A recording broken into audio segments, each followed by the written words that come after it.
If you want access to bonus episodes, reading lists for every series of Empire, a chat community, discounts for all the books mentioned in the week's podcast, ad-free listening, and a weekly newsletter, sign up to Empire Club at www.empirepoduk.com. The reviews are in for McDonald's hotter, juicier burgers. Let's hear what Hamburglar has to say. Bravo, bravo. What our old friend Hamburglar said is, the patties are juicier, the bun is a thing of beauty, the cheese perfectly melted. Bravo. My burger dreams have come true. You heard him, folks. These are McDonald's best burgers ever. Ba-da-ba-ba-ba. Bravo. Available at most restaurants in this area. Comparison of McDonald's classic burgers to prior burgers. Isn't the point of traveling to get away from it all? To feel the best you've ever felt? Then maybe you should check out Aruba. You'll spend your time relaxing on cool, white, sandy beaches and floating in healing blue water. You'll meet locals brimming with gratitude for an island that redefines what a paradise can be. When your trip comes to an end, you won't need another vacation because you just had the vacation. That's the Aruba effect. Plan your trip at aruba.com.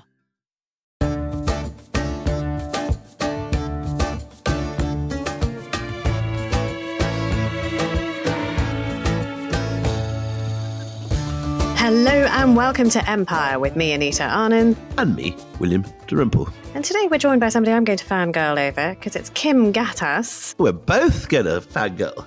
I know, but I know you from your BBC work and also now your wonderful writing, author of Black Wave, Saudi Arabia, Iran, and the rivalry that unraveled the Middle East. You are exactly our ideal guest for here and now, because we've been talking about the history of Iran. And that question that often you will get at dinner parties, I'm sure, why are the Iranians like this? Why are they doing this? It's sort of bafflement that out of sort of nowhere you could have a country that's described by the United States as, the great Satan, and that seems to be right front and center of geopolitics at the moment. We're talking to you, you're in Beirut at the moment. That's home, is it? Yes, it is home, and it's great to speak to you both. Thank you for having me. I am in Beirut, which is where I was born, where I grew up, where I went to school, living through the Lebanese civil war in the late 70s and 80s. Brought up in West Beirut, in Christian West Beirut. I was living with my family really right smack in the middle on the dividing line between East and West. Our neighborhood was known as Sniper Central. I know well, yeah. I spent a lot of nights in the shelter, a lot of days cowering in a small, guest bathroom that was the most shielded room in the house, in the apartment. Our neighborhood was quite deserted. We were some of the only people still living there. And when you think back now, the question that comes to our mind is, why on earth did we stay? But in the moment, there didn't seem to be many other choices. And there's always the sense that, it will end soon. It's not going to get worse. We'll just wait it out. And before you know it, it's 15 years have gone by. And so we lived on the dividing line. But if you will, our front door opened onto the eastern side, and we had to cross back into the western side of Beirut to go to school. And we did that. And it was just the craziest thing that people did crazy things during the Civil War to just go on with their life. And at some point, we couldn't drive anymore all the way to school. So my father would drop us off at the crossing point by the National Museum.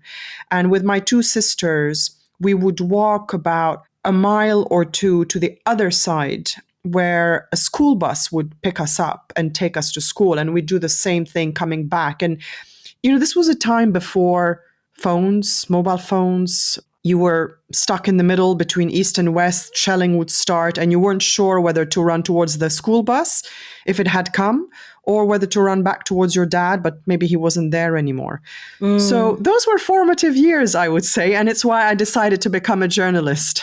I mean, I was so lucky to be in Beirut, which is a city that I absolutely adore. Wonderful, wonderful city. One of the happiest times. I went with Margaret Macmillan, the historian, and one of the locals there took us to that dividing line, the Green Line, and said, the Green Line actually turned green over the years because nobody could go there. They couldn't, tend it. And so basically nature took over, and there were, sort of leaves and, trees and vines growing. So the Green Line was green. And I think that the landscape of Beirut still tells its history so eloquently. I mean, it's pockmarked, so you can almost read it like Braille, what has just been recent history here. It is pockmarked, and there have been obviously more layers of destruction even since the end of the Civil War in 1990. Most of the damage from the Civil War has been repaired, but you'll still see some buildings that are, abandoned by their owners. Nobody's laid claim to them, so they stand there derelict. And then, of course, we've had wars with Israel, between Hezbollah and Israel in 96. In 2006, large parts of the southern suburbs were completely flattened and have also been completely rebuilt. So layers of trauma and destruction and reconstruction. When I first visited Beirut in 94, I drove in from Damascus, and Damascus at that point was completely intact, and Beirut was a wreck. And coming down that highway, down the hills from Damascus, you pass through this complete wreckage of buildings, some of which were pockmarked with shell holes. Whole facades had disappeared, and people were living in apartments where the outer wall had gone. The open-fronted apartments. Like an advent calendar or something. Yes, You could peer yes. inside their homes. Yeah, our apartment looked like that every now and then as well. But we, again, rebuilt. But eventually we left the neighborhood. About a year before the Civil War ended, we finally thought, okay, this is taking too long. Crazy. So my parents had moved us to the eastern hills just outside Beirut, and then as luck had it, or our bad luck, the front line moved there. But anyway, we survived intact, which is more than many people Many can families say did, yeah. in Lebanon. And what's incredible is our neighborhood was so dangerous that war reporters would come there to do TV reports about the snipers, etc. And they'd come across my family, particularly across 2 years before I was born. And so we have 3 reportages in French television and Belgian television about my, sisters playing hopscotch downstairs with a bunch of militiamen with guns standing behind them, or visiting my family inside their apartment. My mother was pregnant with me, and filming all the pockmarks on the walls and the chandelier sort of dangling dangerously above our head. And the pockmarks were covered by my sister's school drawings. I mean, that's heartbreaking. It is, I mean, such a visceral picture you're painting, but your own personal history maps so closely with the history of so many people in the Middle East. There's this idea of life goes on despite, enormous trauma, enormous destruction, and being sort of in the crosshairs of 2 sides that seem to be shooting above you and regardless of you. I'm really interested in, because we talked about the Iranian Revolution of 79. You believe that this was seismic for Iran, sure, and we know how it changed the fortunes of Iran, but also the psyche of geopolitics as well. Now, just tell me, just first of all, we'll get into the nitty-gritty of this, but why do you think this is almost year zero for what we have now here all over the Middle East? There are several reasons, and I think 1979 really stands out because there are many sort of watershed years in geopolitics and in history, watershed events, whether it's the 1967 war with Israel, whether it's the fall of the Ottoman Empire, whether it's the creation of Israel. But what I found was particularly striking about 1979 is that it was an incredible year from a viewpoint of events. You had the Iranian Revolution, you had the siege of the Holy Mosque of Mecca, you had the rise of Zia al-Haq in Pakistan, you had the Soviet invasion of Afghanistan. It's all the same year, yes. All the same year. It took me a while also to realize this had never been put in one book. And I sort of kept testing my thesis, and I kept thinking, surely somebody must have put all of this together. But in fact, you have books about the Iranian Revolution, you have books about the siege of the Holy Mosque in Mecca or about Afghanistan, but no one had yet put this all together and studied how they interact and how these seemingly separate events end up joining together and creating something totally different, which changes not just the geopolitical dynamics of the region, but also the culture. This is such an exciting idea, Kim. I know all these different boxes, but I've never seen them together. Yeah, and the collective memory, which is why my book starts with the question, what happened to us? Yeah. Which is the question that so many people ask themselves in the Middle East. And you don't get that question, after the fall of the Ottoman Empire necessarily. Politics continued, people's identity, culture, etc. Things, increased. You have some of the end of cosmopolitan towns in, Alexandria, Izmir, Smyrna, etc. You have these pockets of life that have changed. But this is really across the region, from Pakistan to Egypt. And the question that, you ask in your book, and also that you've just posed now, what happened to us, is the question that is being asked in all of these areas that are now such geopolitical hotspots. But the other side of that is a question I find that goes up sometimes in the most clever circles that you move in the West, which is, well, it's always been like this. Shias and Sunnis have hated each other for hundreds of years. This is what they're like. This is what it has been. Your contention is very simply, no, it wasn't. Yeah. There was a year zero to this, and 1979 was it. Absolutely. Before I delve into this, I want to add one more element to what changed with 79. So all these geopolitical events, a flood of social, cultural, religious transformations, and a new different dynamic, a deadly dynamic in America's interaction and relationship with the Middle East, where it suddenly becomes really antagonistic because of the rise of the Islamic Republic of Iran, the hostages at the embassy, and then later in Beirut, the Marine barracks bombing, hostages, etc. And we are still living with this as well. The black wave, I think, has receded a little bit in terms of our awareness about the darkness that the region was in. Just to clarify, by black wave you mean? So as I was saying, and I don't want to move away from your question, Anita, but it does actually, answer it as well. The black wave of how we changed in the region because of the increased religiosity, political Islam, and conservative values that washed over the region as Iran and Saudi Arabia became rivals in 1979. So that's the first thing where we can say, well, they weren't always rivals. It wasn't always thus. They became rivals that year, and we can delve into that. And in their rivalry and in their efforts to try to outdo each other as the more religious, the better leader of the Muslim world, they, fed the masses on both sides, Sunni and Shia, with not just religious education and proselytizing, but increasingly with extremism, because that's how you whip up sentiments on both sides. And that's how you keep people in line. Absolutely. And that black wave changed our movie industry, our literature, our how we dressed. Just yesterday, I was having a drink with a friend in Beirut. She's from the northern city of Tripoli in Lebanon. She is Sunni. Her mother is veiled. She's Sunni, but a great supporter of Hassan Nasrallah, the Shia leader of Hezbollah. I'm sure we'll talk about him some more in our chat.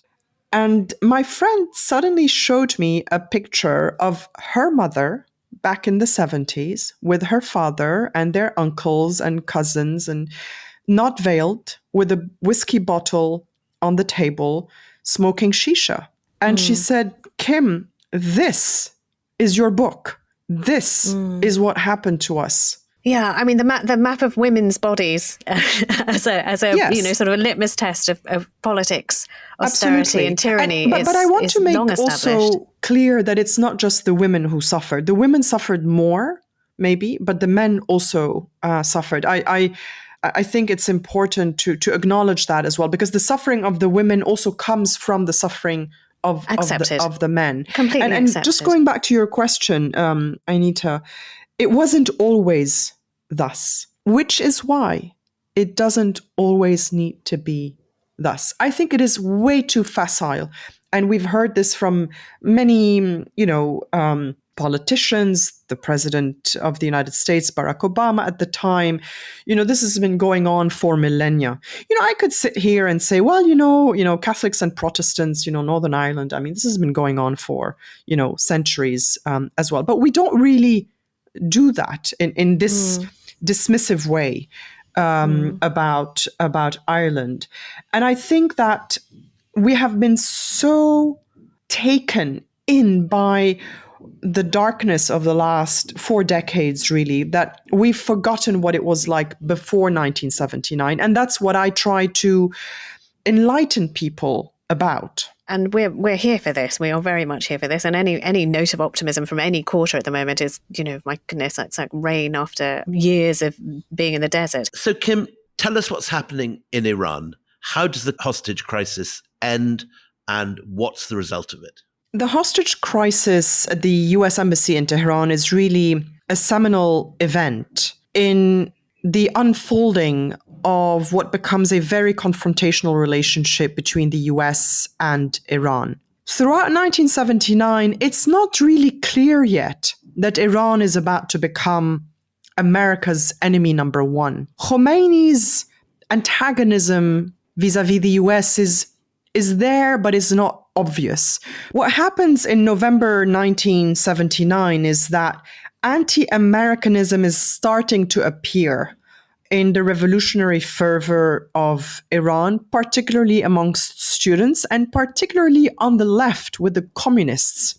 And that slogan is gaining traction with people. And Khomeini is not happy about being outdone in his sort of, leadership and his conservative values and his revolutionary fervor by the communists and the left and the unions, who can still gather thousands, if not hundreds of thousands, on the streets of Tehran for protests with various demands. So Khomeini is trying to establish his control. And in November of 1979, a group of students who follow Khomeini storm the US embassy, take hostages. And at first, it looks like it could be over quickly, because this is not something necessarily that Khomeini had planned or that he wanted. Yeah. The students aren't necessarily planning for a 400-day-long hostage crisis, but Khomeini very quickly, as he often does, sees the opportunity in this to establish himself as the man who not only is leading the revival of Islam in the region, but is now seizing and taking that anti-imperial slogan and making it the anti-American slogan and taking it as his own and making it his own. And this becomes, in essence, Iran's policy for the next 40 years. And it starts in that moment. But even then, I don't think the Americans quite realize that this is the beginning of a 40-year confrontation. Another thing that happens, Kim, I think at this point, is that the constitutionalists who've attached themselves to Khomeini resign from the government, saying they can't be part of a government that's taking hostages of foreign diplomats and so on.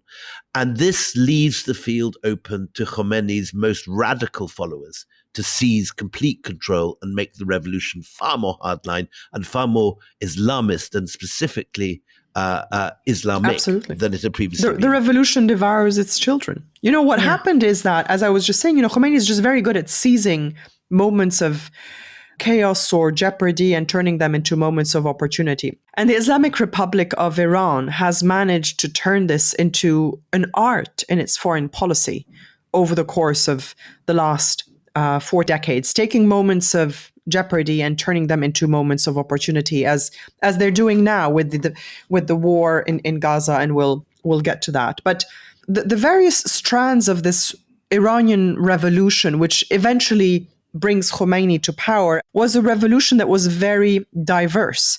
And the secular constitutionalists, liberals, leftists, etc., thought they were using Khomeini to push the revolution forward, bring the masses into the street, remove the Shah, and then they would rise to the top. And he, the elderly, ancient, frankly, turbaned leader, would go to Qom and sit under an apple tree, as some of them thought at the time. And instead, he eliminated all of them and took over, and it becomes an Islamic revolution and in the Islamic Republic of Iran. Tell me this, you mentioned Saudi Arabia, and that, you cannot have this cataclysm and this terrible suffering without these two sides clashing.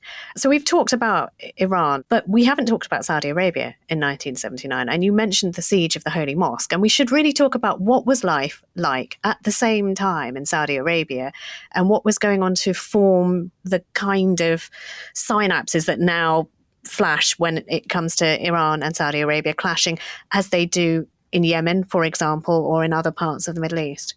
So I do want to make clear that, Saudi Arabia was not some kind of, cosmopolitan, enlightened, secular country before 1979.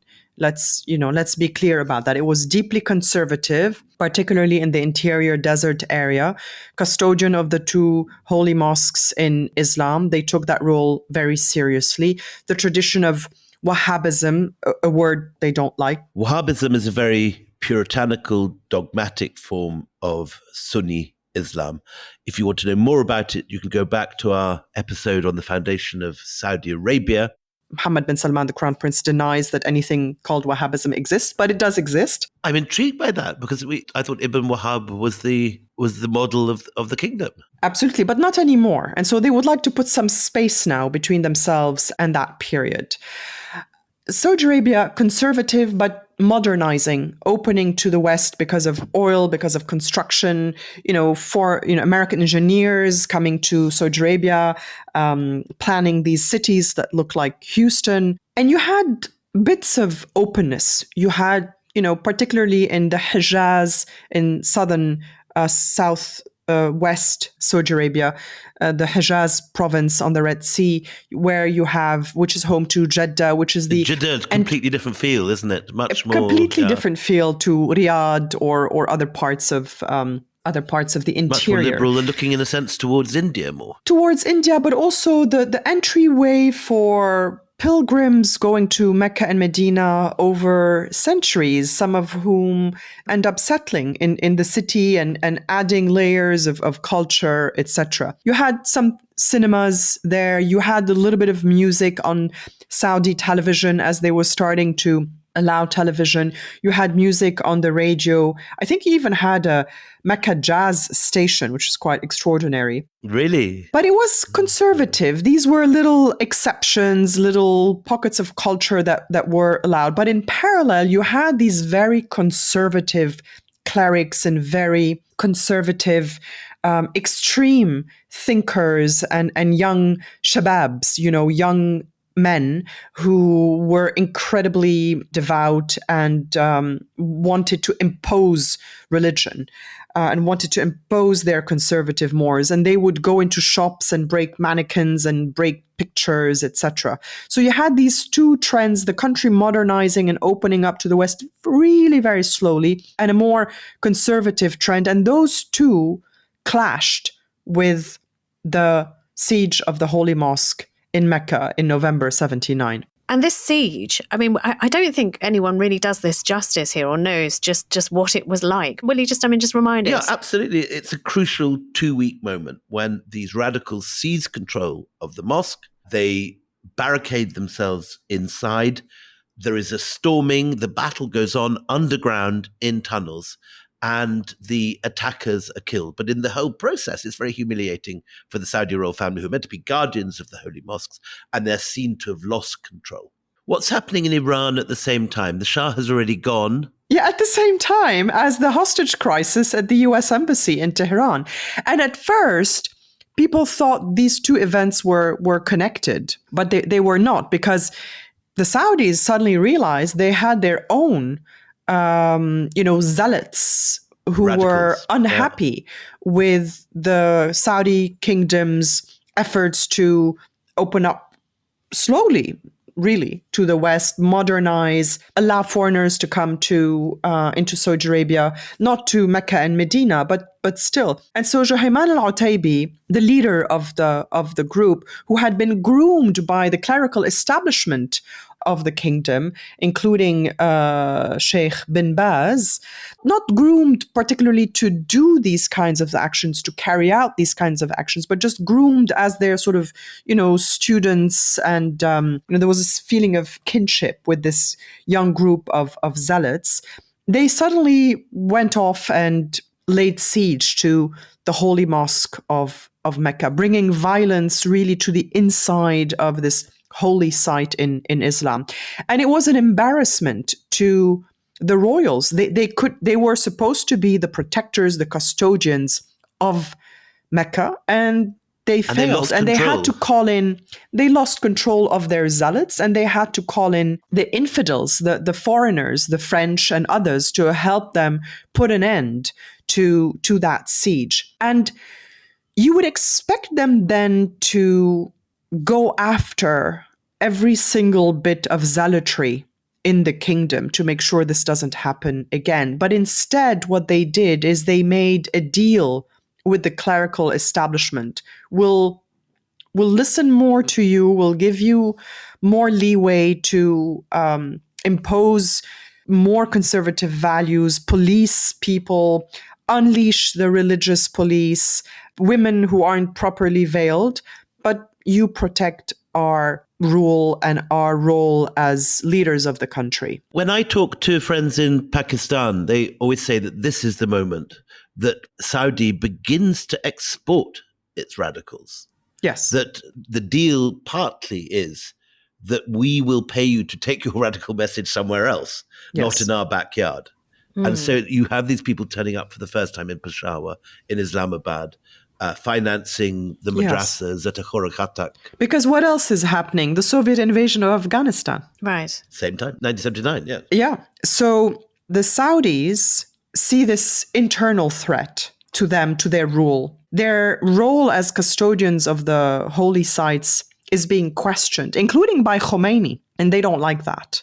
So is Khomeini actually saying directly, Iran should be at the gates, or what is his ask here? Ayatollah Khomeini often said that there should be international custodianship of the two holy sites of Islam, meaning it shouldn't be the Saudis. And that really goes to the heart of the insecurity that the Saudis have always had about their role as custodians of the two holy sites, because the House of Saud is not actually descendant of the Prophet. They expelled and replaced the descendants of the Holy Prophet. The Sharif Hussein of Hijaz. And so the Saudis feel deeply wounded. They're very worried about their legitimacy, and they're very worried about their own zealots that have, proliferated within their own country. So they allow this unfurling of a silent cultural revolution within their own country, shutting down the whatever few cinemas that were around, unleashing the religious police, tightening, restrictions on everybody. And people in Saudi Arabia will really talk to you about how it felt like darkness was descending. At the same time, in Iran, there's a much more visible cultural revolution that is smashing liquor bottles that were in hotels and bringing down paintings and shutting down music halls, because they were very advanced in their, cultural life. I mean, just I mentioned before that in circles, both in New York, Washington, and London, indeed, I've heard, the argument, they've always been like this. This is thousands of years old. Likewise, in other circles, and largely sort of in Pakistan or bits of the Middle East, I've heard people say, the reason that these two sides hate each other is because of America. So just tell me, in this jigsaw puzzle, and we're going to take a break shortly and continue this discussion, but just before we get to the break, I'm imagining that these events are just happening because they're happening. Is the State Department involved or just watching with horror as things are growing at pace or moving at pace? I wanted to write a book about how players in the region have agency as well. And they drive some of the, or many of the events as well. Because it's a favorite fallback explanation for what's going wrong, whether in the Middle East or other parts of the world. Oh, it's all America's fault. And America plays a role, and it is, of course, in the book. And it is also the focus of my first book, The Secretary, which is focused on American foreign policy and how it, works or doesn't work very often. America in that year is, watching with some horror what is happening in Iran because of the hostage crisis by then in November. It is, of course, deeply concerned about what is happening in Saudi Arabia with the siege of Mecca, wondering about the stability of the Saudi royals and the House of Saud. But no one in that moment, neither the Saudis nor the Americans, quite understand how the Iranian revolution is going to change everything for everyone, because the Saudis actually welcome Ayatollah Khomeini at first. You have a headline in the Kuwaiti newspaper on February 19th, about a week after Khomeini comes back to Iran on the 11th of February, victorious, declaring victory for the revolution, which I'm sure you've tackled in your episode, did not start out as an Islamic revolution. It was a revolution with lots of different strands of thinking, leftist, secular, nationalist, Islamist, liberal Islamist, etc., to remove the Shah, the face of imperialism and oppression. It becomes an Islamic revolution later on.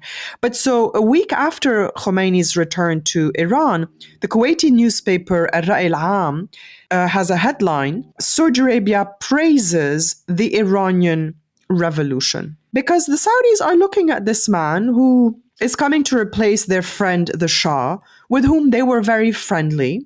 They were, competitive. They didn't always like his role in the region, pretending to be the policeman of the region. They had some difference of opinions around the Shah's support for Israel. That had been a sore point between them. But overall, it was very civil. They visited each other.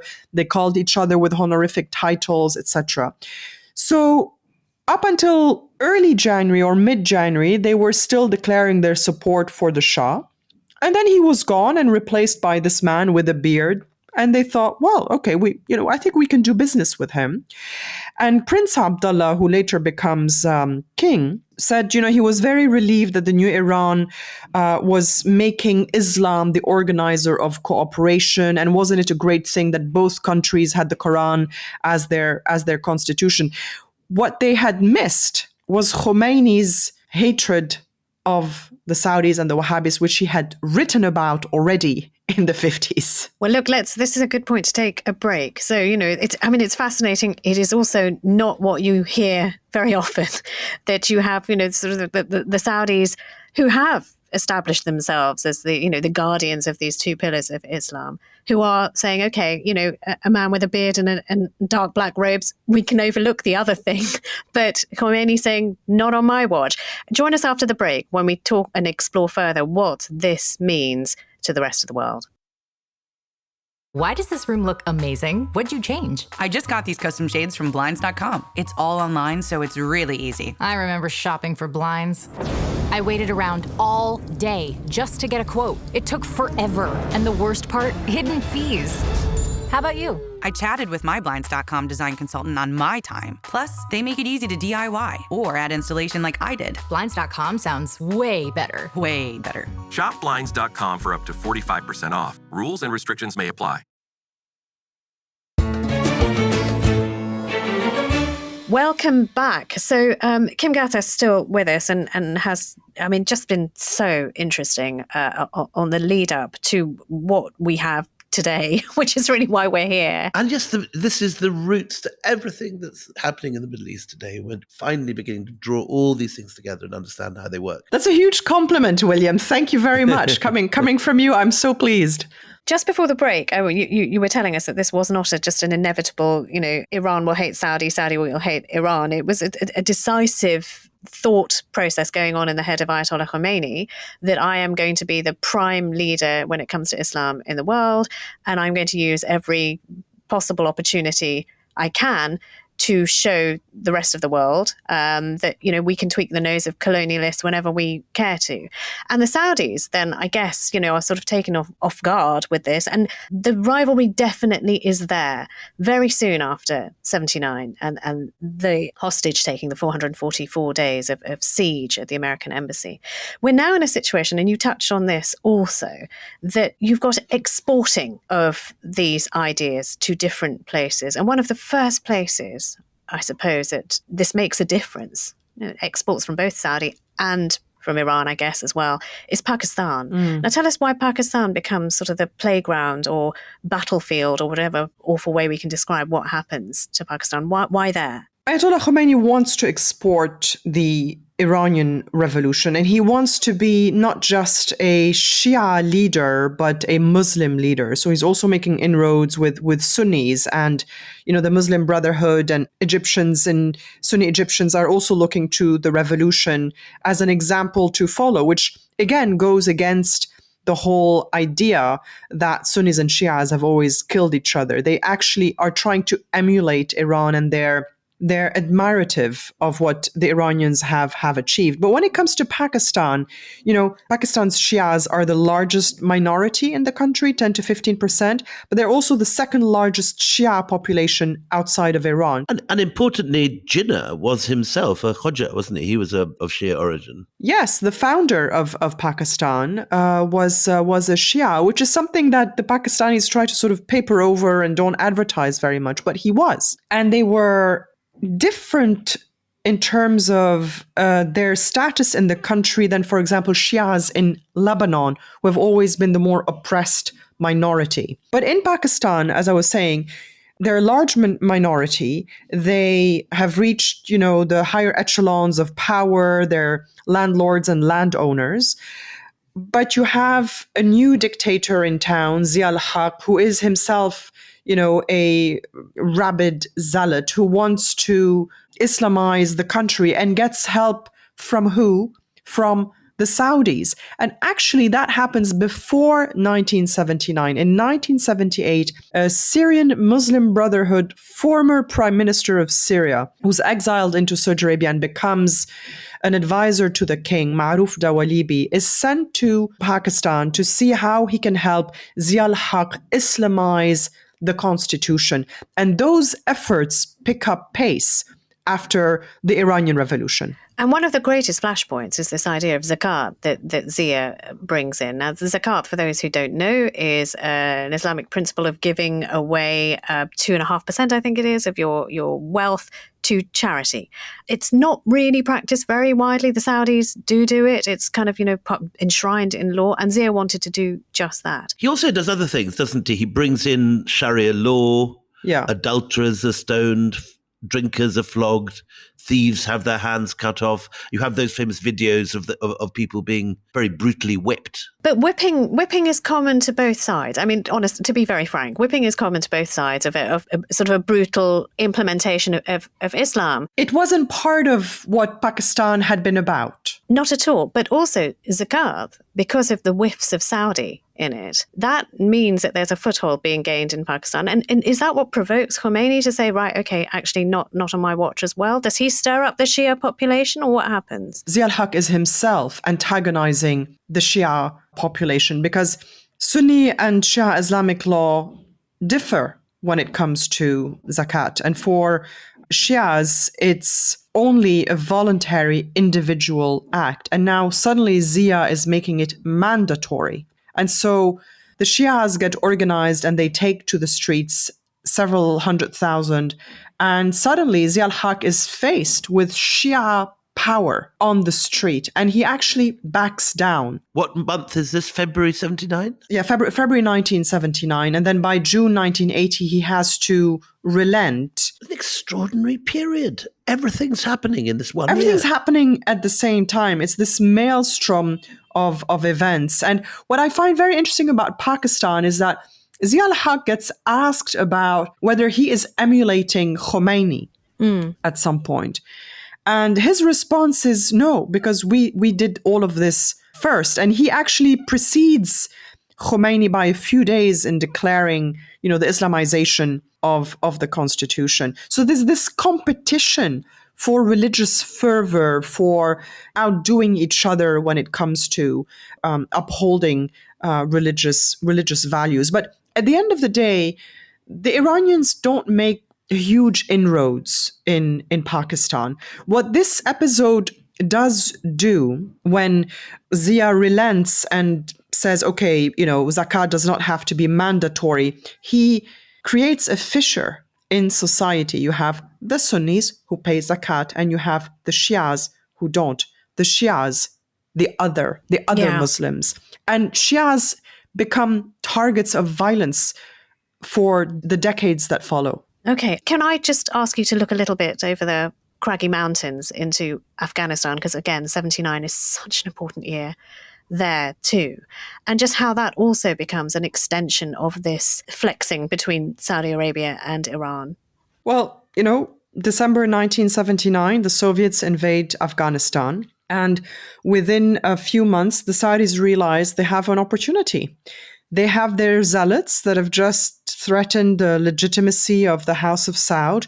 They need to, on the one hand, co-opt the clerical establishment.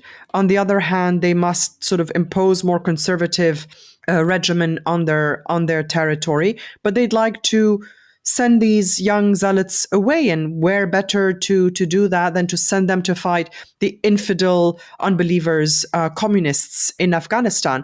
And that becomes, a funnel for sending young men away. And of course, that's, where the Saudis and the Americans start cooperating for what was then known as the good war against the Soviets in the middle of the Cold War. And Peshawar in particular, close to the border with Afghanistan, becomes this petri dish for political Islam crossing with militant Islam and fighting on the battlefield inside Afghanistan, and then coming back to Pakistan, and then going home to countries like Egypt or Algeria, having felt the power of Islam combined with the power of the gun.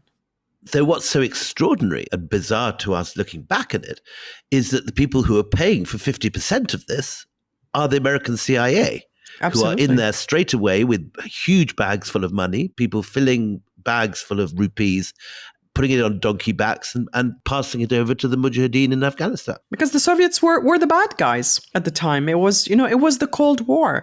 Just as a very quick aside, I'll keep it short. I think that looking back now, we think, oh, this was a terrible mistake. And we can have an argument about strategy and whether the Soviets were really the bad guys or not, and what the Cold War meant and so on. But I think the real mistake was not funding the Mujahideen. The real mistake that America made was walking away from Afghanistan when it was over and not following it up, having a strategy for how you deal with the aftermath. I think that was the real problem. The other thing we should say, very important at this point, is that the Saudis realize that the way that they can influence events and change the nature of Pakistan is by building Wahhabi madrasas. Yes. And I've got the figures here. In 1947, there were only 245 madrasas in Pakistan. By 2001, that had grown to 6,870, and most of them were being financed out of Saudi Arabia. Now, the Saudis had, from the very beginning, been paying for Islamic things. In the 1960s, King Faisal donated $120 million for a national mosque, which is sitting there like a great spider at the center of Islamabad today. But this focus on madrasas is like this sort of factories producing radicals that begin to churn out ever and ever larger numbers, like forges, producing these whole new armies of Islamists. The Saudis were spending money proselytizing softly. They were sort of seen as benign benefactors, building mosques here or there in the 50s and 60s and 70s. After 1979, the spigot opened and it was a much more focused, methodical approach. I just want to remind people of the point that you made earlier. You said, Peshawar becomes this magnet for, those who want to show that religion and the gun can have a profound difference. And two names that we are now very, very familiar with who are attracted to Peshawar around this time, Bin Laden and Ayman al-Zawahiri. And how are these people moving through Peshawar at this time? And are they on anyone's radar, or are they just sort of milling around doing their own thing? They're congregating in Peshawar, and they rent houses and they have big cars and they speak Arabic and start little shops where everything is written in Arabic.